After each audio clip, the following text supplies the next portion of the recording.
Welcome back, everybody, and thanks for listening to Chat with the Chief podcast.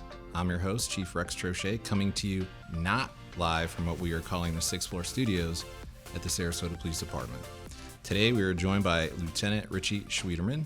He works in our Support Services Division. Lieutenant, thanks for joining us today and being our first ever filmed podcast. It could be our first and our last, so thanks for being here.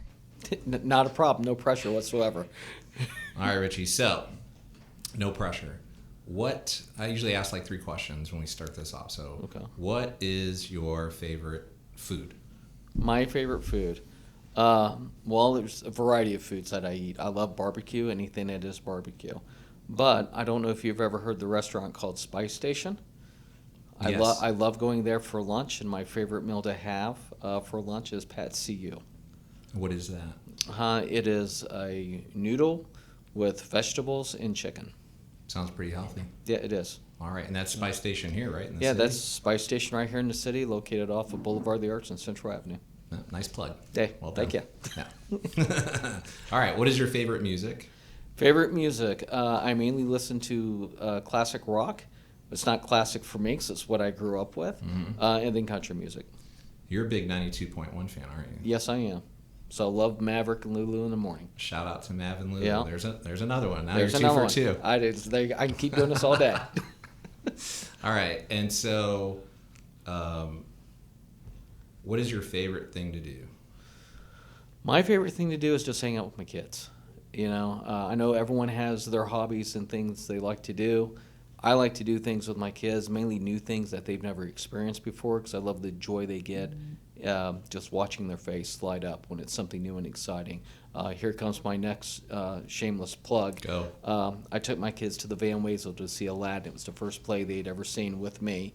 And, trying to get them there was like, dragging 2 kids out of the house. Didn't want to go. As soon as they got there and the show started, they were on the edge of their seats.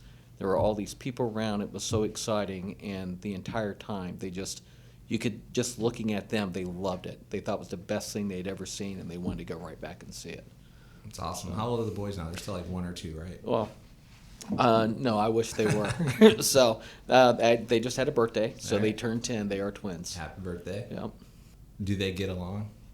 It depends on what's going on. So most of the time, they're great kids. They get along. They go to 2 different elementary schools. They're 2 different personalities. So it's actually nice that they're doing that because it gives them a break from each other. Right. And they get their own set of friends. So birthday parties are kind of rough because I just had one at Sky Zone, another shameless plug. But I have to invite Blake's friends and I have to invite Bryce's friends. So, and there's a, complete mixture of people who don't know each other, who when we go to the party room and sit down, all the kids are starting to learn who each other are and where they're from and making new friends. Now, I know you're really big on socialization with the kids. Yes. Making sure that you're expanding their minds and giving back to the community. What's another favorite place you like to go, since we're unplugged, right? Busch Gardens? Yeah, I'm a Gold Pass member for Busch Gardens. My kids have the fun passes. We like going to Adventure Island during the summertime. The water park is open. But usually for summer vacations, we always hit one of the theme parks. Our main theme park that we like going to is SeaWorld in Aquatica up in Orlando because that's, a big trip because it's not just an hour away from us. I think you're 8 for 8 now on plugs. Yeah, I think I am. I feel like we're going to play this game for the rest of this. So, well, I know a lot of people are probably listening out there, probably wishing that you were their dad because you do a lot of great things. I know with the kids. Well, thank you. And you keep them busy, and really most of all, you teach them so many great lessons. And, well, thank you, sir. And I know that in talking with you on a day-to-day basis. So thank you for being such a great person. Well, I appreciate that. Thank you. People need to realize that we have such great people that wear the badge, and we're the same, right? We put our pants on the same way. We brush our teeth, and I often say we weren't born in a special area of the hospital where they're like, "Oh, this is a police officer." That's not how it worked. Tell me about something that no one knows about you, and maybe I don't even know about you. And if you need a second, take it, but. I've known you for a long time. Known you for like 20 years. We started here together, Yeah. so I mean, there's not much to tell about me. I go to work, and when I'm not at work, I'm hanging out with my kids when I have them. So, and like I said, that's the joy of my life. God blessed me because I have a great job. It's been able to provide for me, my family. Yeah, I think I pinch myself too, and thankful for the city of Sarasota and all that they've given us. And sometimes it really throws you back when you see the things that you have and the things that you've been able to do just by virtue of working here and earning a paycheck. And it does my heart right for people to get to know and listen to how you are with your kids and that your family wanted it. And this is one of the people that's running the support services division. So we're on that. Let's talk about the support services division. Broad term. Some people probably don't even know what that means. What does that mean? Well, if you're asking me what it means support. Our division has a lot of units underneath it. We have our property unit, we have our records unit, we have our body-worn camera unit, we have our IT department here at the police department, which I'm saying too much, but I'll try to reframe that. That's okay. We have records, we have fleet, we have red light camera, we have special events off duty, and I would be remiss if I didn't thank Brenda Bach, who is our administrative assistant down there, who kind of keeps everyone running and, letting us know where we need to be and at what time we need to be there. Yeah, Brenda's kind of the boss. Yeah, she is. No, for sure. So let's get into the nitty gritty. So Super Bowl season's coming up for you, essentially. Yes, this is my busy season about to start. So we have a lot of holiday events going on. Kind of tell us what goes into these holiday events that we have, these parades, these boat parades. What are the dynamics? It's not just, hey, we just show up. What do we do? Well, each one is unique. I will say that. Planning for each event is different because each event has a different event size. It has a different time. Our Veterans Day Parade starts in the morning at 10 o'clock, which is followed by our holiday parade in December. Our holiday parade starts at 7 o'clock in the evening when it's dark. A lot of the times when I'm looking out, we have parades on Main Street. Is there construction going on? Is that construction in our staging area? Have I contacted the construction company to see what they're doing on the day of parade, or if any of their equipment is going to be in our way? I have to work with City Works because they put out bicycle barricades for each event, and that takes time, so we have to close down the road earlier. A big one this year is our Veterans Day Parade follows on the same day as our farmers market, so we have to be sensitive to the farmers market so people can cross the street in a safe manner while the parade is going. So if there's gaps in the parade, we'll allow people to cross, but if there's no gaps and the parade is moving smoothly, then we have to hold people from crossing Main Street. And a lot of people don't think about, us thinking about that, but there's other aspects that we're thinking about. What's going on in the United States nationwide? What's going on worldwide? Right now you're looking at the state of Israel involved in a war with the Palestinians. How does that affect us and our security that we're doing downtown? I'm not going to tell you everything that we do, but that we amp it up just because we don't want anything happening in our city. No, that's a great point. I mean, a lot of the things that we do is what we call real-time intelligence, and we do put a lot into security for all our events.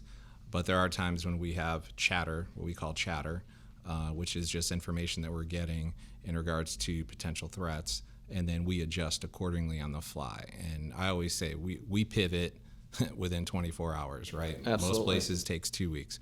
We can do it pretty quickly. And let's also talk about permitting. We're part of this city. Do you have to do permitting? So what happens is when if it's a city-sponsored event or whether it's a private event, they still has to go through the permitting process. There's different ways of doing that. City-sponsored event, the city permitting is helping out with that. A private event, someone's putting in the application themselves for the event, obtaining their own insurance. These are all things that we have to look at. A private event, they're paying for the officers themselves. On a city-sponsored event, which say the Veterans Day Parade, 'cause that's the next one I have coming up, that's all reassignment for the officers. There's no volunteering for that. It is a safety issue, so we have to make sure that it's staffed accordingly for public safety. Now, having said that, some of our private events that we can't fill voluntarily, we have to go ahead and make sure that's filled correctly too for public safety concerns, if there is a concern with the event, and that's where you're receiving letters from me saying, hey, I need to reassign people for this. Because if we don't, there could be a public safety with people just, I'm going to use the Bay First event coming up. It's their first anniversary for Bay Park. We'll have some people crossing, 41, because they're using parking lots on the east side of 41 to come to the event that's located on the west side. So, and we have to staff that. We have to look at aerial views. There's a lot that goes into it because we're utilizing the parking lot of the Van Wezel. So how do we block that off to make sure that no one inadvertently drives into the crowd? So there's a lot of safety concerns that we have to look at, like even light towers, because that event goes on to into the nighttime where it gets dark. Lighting's not that good, so lighting towers need to be brought in, turned on, so people don't inadvertently fall off the seawall and go into the water. Yeah, I think a lot of our job, especially in the position that you're in now, and I know all the programs that come up to me, is we do a lot of what if.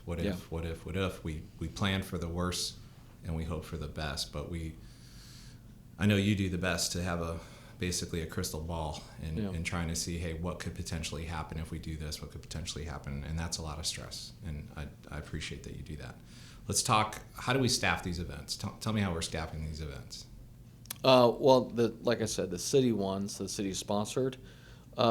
As I tell people, I like to call it an all hands on deck event. For the holiday parade, which is the biggest parade we have, there's literally no one off that day. Everyone's assigned to work. Our staging area closes down at 12 o'clock, in the morning. The parade will go on until 10, 11 o'clock at night.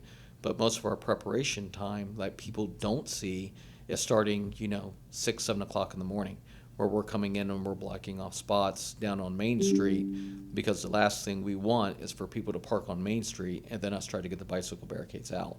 We don't want to inadvertently tow someone's car, which seems to be, a big challenge, because we could have, 100 cars parked on Main Street. Well, we don't want to tow 100 vehicles. So, we send officers out. They're contacting them, even though there's flyers that are posted. We try to give people every opportunity to get that vehicle off the roadway, so there's no cost that they're incurring. So when it comes to staffing itself, like I said, for that event, we will have everyone staffed. But let me talk about a private event. So we have Rocktoberfest coming up this weekend, and that event's on Friday, Saturday, Sunday. So that event is being paid by the vendor. So officers right now have not been mandated to work that event because we had enough officers volunteer to work it, which it's a great event. It draws a large crowd. They have excellent food. They always have an excellent van, and they work well with the city, every time they throw that event, and, the seafood festival and other events that happen in J.D. Hamill Park. Sometimes, we're short on staffing. Perfect example I have is coming up, not this weekend, but next weekend, when the Gator Club has their event. El Melvin's has their event downtown. These are large events that I haven't yet talked to you about, because I'm still trying to get volunteers to fill those, just because we're going to have thousands of people downtown, for the Halloween weekend. So there's a lot of safety concerns there for us. And even though the Gator Club and the El Melvin's, they've paid to have officers there, as I tell them, we can't guarantee that, because, people don't realize officers have lives too. They have families.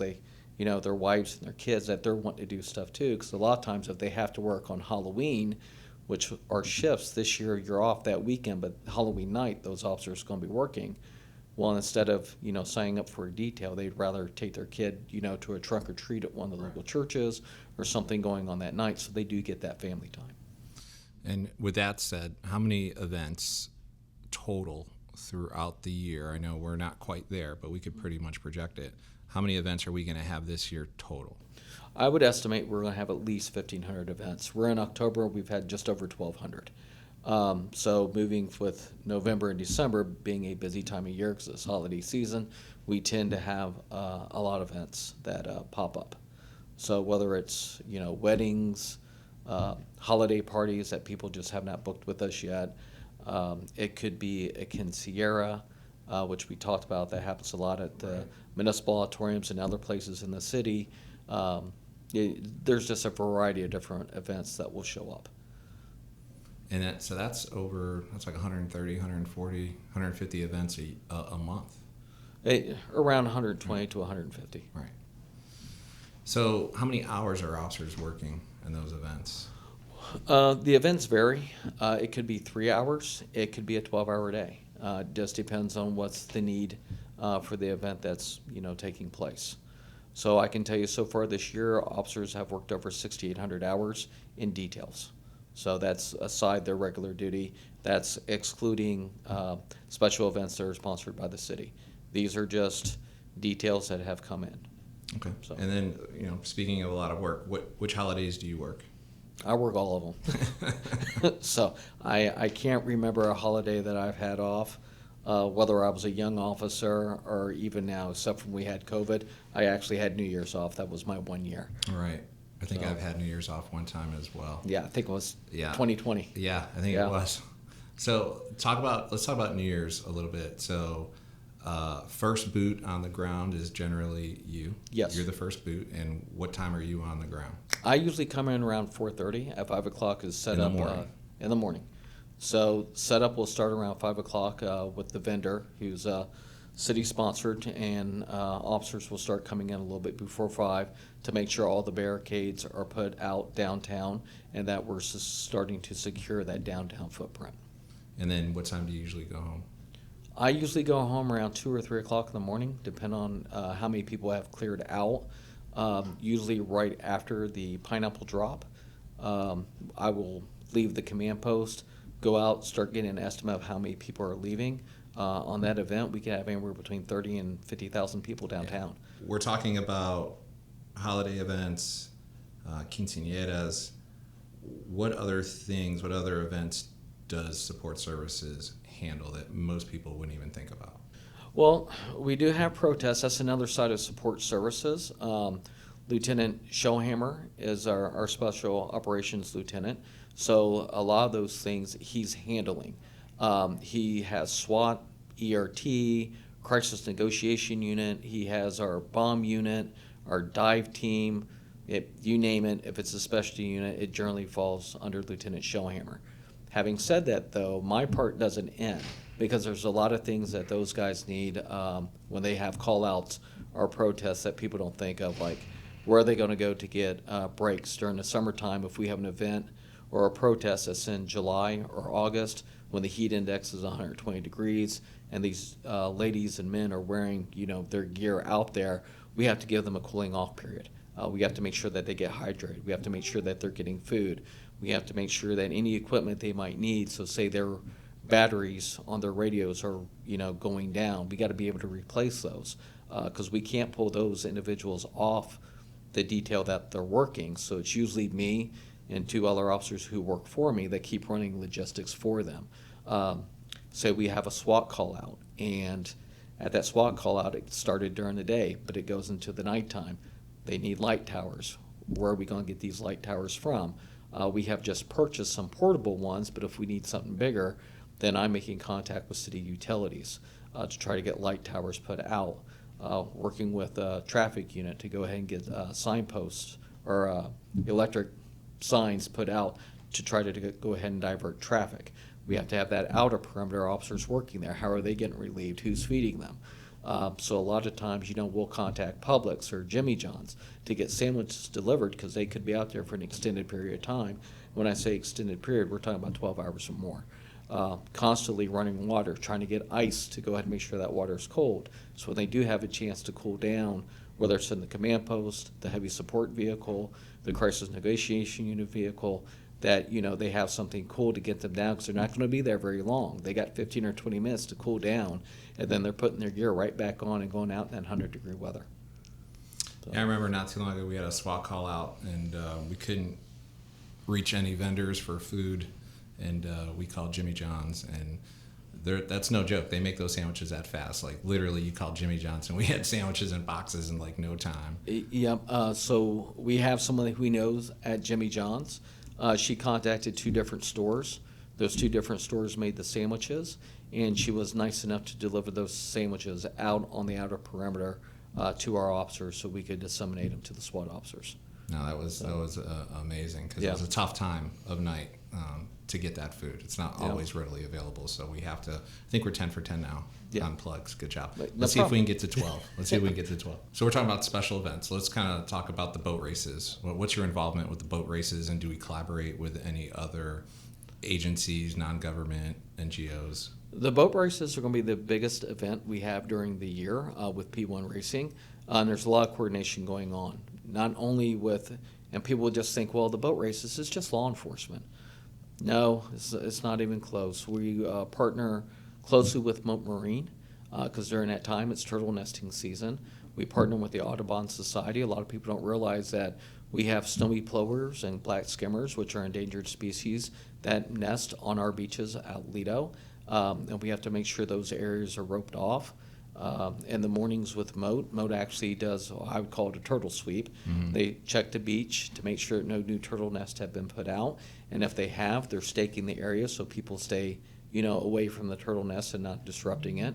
And having said that, we actually put officers on the night to patrol to keep people from going out onto the beach, setting up lights, or starting bonfires, because that inhibits the turtle's ability to come up on the beach and lay eggs, because they get disoriented by lights. That's why the city has put out, I call them the turtle street lights, mm-hmm. and they're specifically made to keep light interference from the turtles from happening. But those are just two examples. So now we work very closely with the Coast Guard. The Sarasota Police Department, we handle the land operations, and we work very closely with the Coast Guard for what happens on the water. We have great partners that work with us, Marine Max. There's several other boat dealers that help us. I unfortunately don't know all their names, otherwise I definitely would be plugging them. Right, because I think you're like 14 for 14. Yeah, right? yes. Yeah. So they actually lend us boats, so we have enough boats to go ahead and patrol the water. I think last year we had 6 to 8 boats lent to the police department where we could put operators on the boats and rescue divers. I know a lot of people say, well, why would you have a rescue diver? Because P1 has their own rescue dive team. Well, they're not really there for the race drivers because they have people taking care of them. We're there for the other thousands of spectators. I'm going to use an example of Captain Mike Skinner and myself, because we actually had a water rescue in 2015 where some nice young man and his girlfriend were, they had a canoe in the Gulf and it flipped over because of the waves. So, and we had to do a water rescue with them. Very nice kids. I'm glad everything worked out for them, but people don't realize the kind of things that happen out there. We also have people who are spotting the race course for sea turtles, for manatees, and other marine life. If it's spot on the race course that's designated for these boats to drive, the race shuts down until that animal leaves the racetrack on their own. And we will put a follow boat on it, on the mammal, so we don't lose it. So we know where it's at, and when it's cleared, the races can begin. We have work with the media. Our PIO plays a huge part of that, getting out information to the public. Basically what time the races are starting, where to park. Parking is a huge issue because parking is limited out at Lido Beach. Traffic flow, what time the trolleys are going to be running back and forth to take people from our parking garages or from the main lane out. Even advertising the scooters that the city now has in order for people to take those out there, because there's a designated parking spot out there for those over by the pavilion.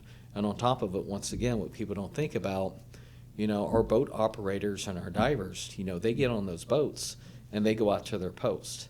Now, there's little shade on the boats, so we have to make sure that they have water. We actually deliver food out to them on the boats because they're not allowed to leave their assigned area. It is a huge and momentous event, right. But now you have to think about the beach. And a lot of people don't think about that because we have to have officers on the beach for the tens of thousands of people who are watching the boat races, from the shoreline.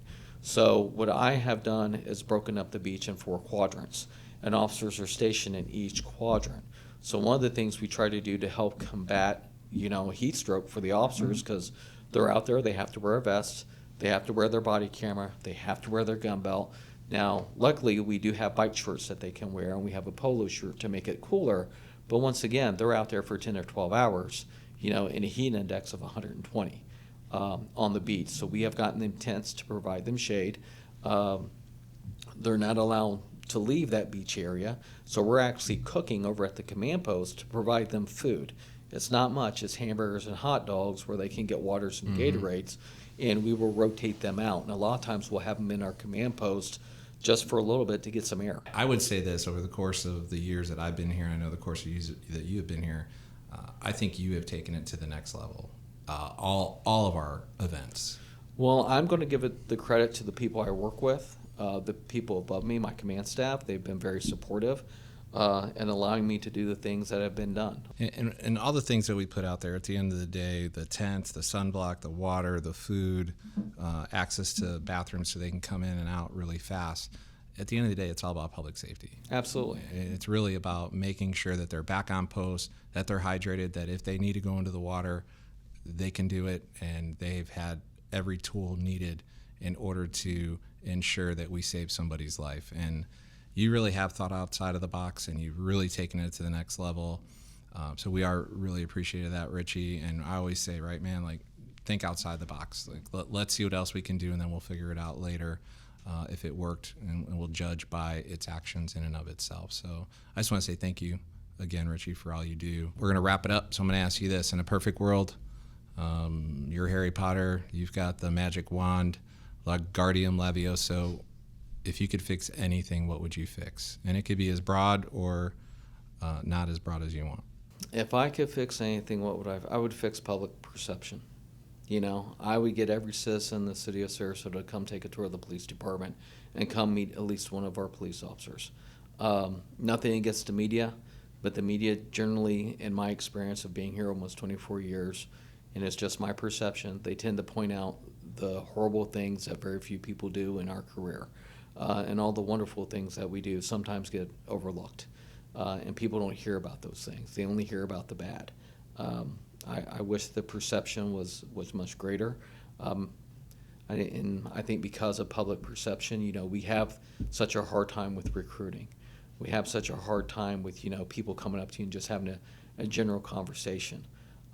As I tell the officers, you know, everyone you meet, treat them as if they're your family. I teach mental health aid here at the department, and I tell everyone, here's what I want you to think of. If you run into one of my sons, how are you going to treat them? I was like, because, you know, my kids are going to come back and tell me, and my kids are 10 years old. They've never had a bad experience with a police officer. But I guarantee it, one of them, and I'm not going to say which child, when they turn 16 and they start driving, I'm sure he's going to get pulled over for speeding. I hope he doesn't, but how's that interaction going to go? You know, and I want the officers to treat everyone as if they're their family. We have a lot of great officers here. I work with just about all of them on every special event because I try to make the rounds myself just to see how everyone's doing, to see if they need a break, because it's not above me to go out and direct traffic. Even though I'm a lieutenant, I have other duties, but I know that person needs to take a break.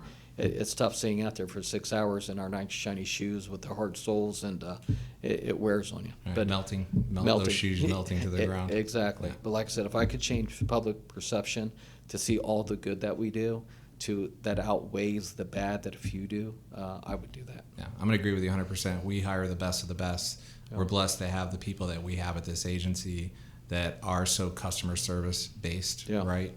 And, you know, it's funny that what you just said about treat people like their family, because I bring back retirees to talk to our new recruits before they hit the street.